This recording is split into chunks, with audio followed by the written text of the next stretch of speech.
Do we really need a war in 2022? Hell no. लेकिन Putin है तो मुमकिन है.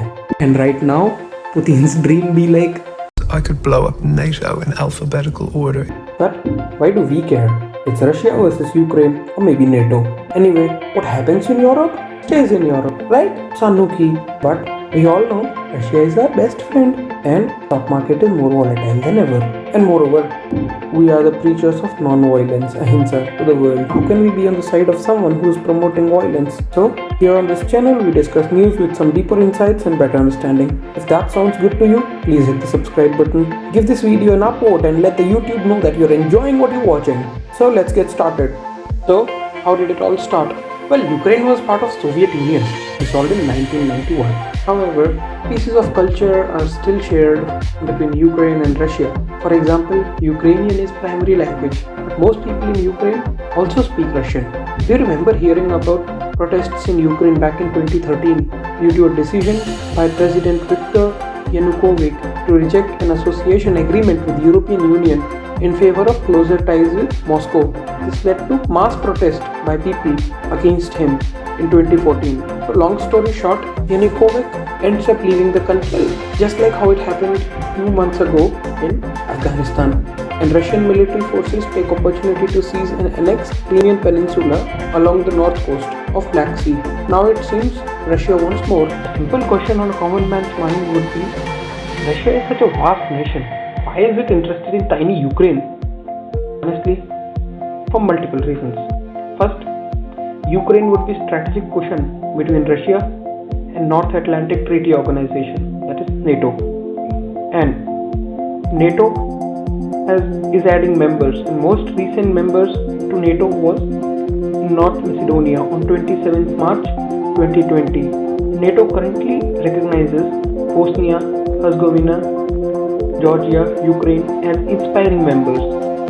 And Russia absolutely doesn't want Ukraine to join NATO, because the member countries agree that if one of them gets invaded, they all are supposed to get together and mount a defense. That wouldn't be great for Russia, especially since one of the NATO's key missions is to prevent Soviet aggression. Second, Ukraine is a bigger agricultural powerhouse. In fact, Ukraine is called breadbasket of Europe, and it has extra fertile black soil. Having control of that agricultural market would be strategic victory for Russia. And of course, Black Sea is bordered by Bulgaria, Georgia, Romania, Turkey, Ukraine. And all these countries are NATO members. So, due to face-off between NATO countries and Russia, the Black Sea region is of strategic importance and a potential maritime flashpoint. As per CBS News report, Ukraine has also been victim of cyber attacks that were allegedly backed by Moscow. These attacks have caused electrical system blackouts and damaged computer systems.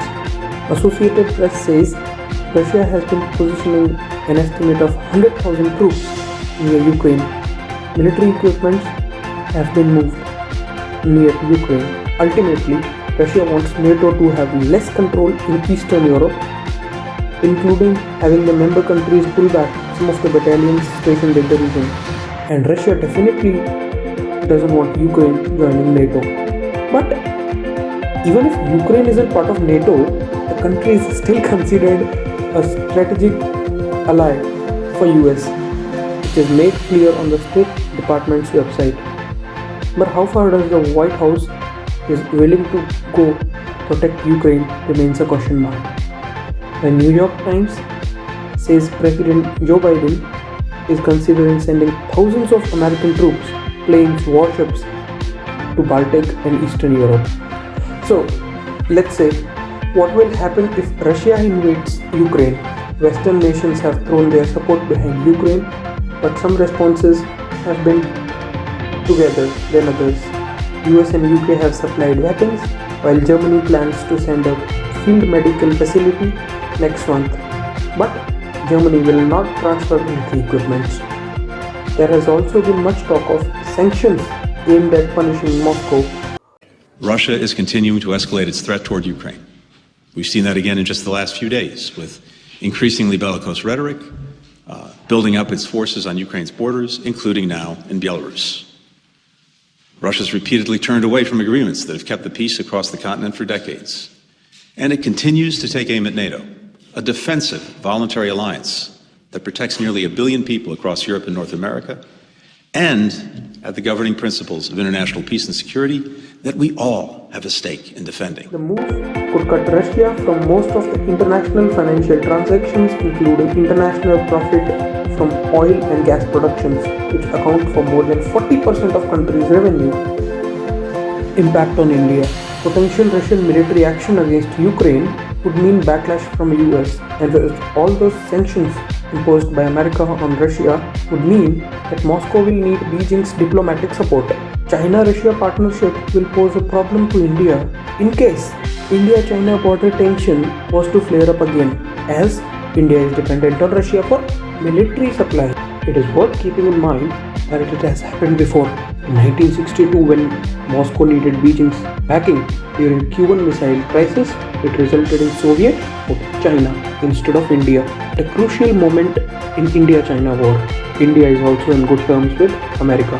So, it is in our best interest that the West, particularly the US, stabilizes its relationships with Russia.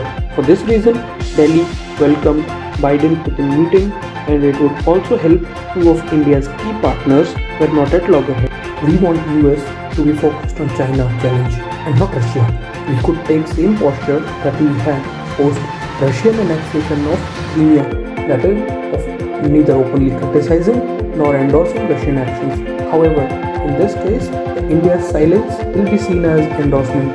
For all these reasons, India will hope for a diplomatic solution that Russia does not take military action against Ukraine. The best case scenario would be that all the differences are resolved by dialogue, preventing the military action altogether, as the whole world is still recovering from the pandemic and we have already lost so many lives in the battle against COVID-19. Please like, comment, share and subscribe to Draft Unit for more such informative videos, and if you haven't already, please watch our other videos on the channel. Thank you for watching. Bye.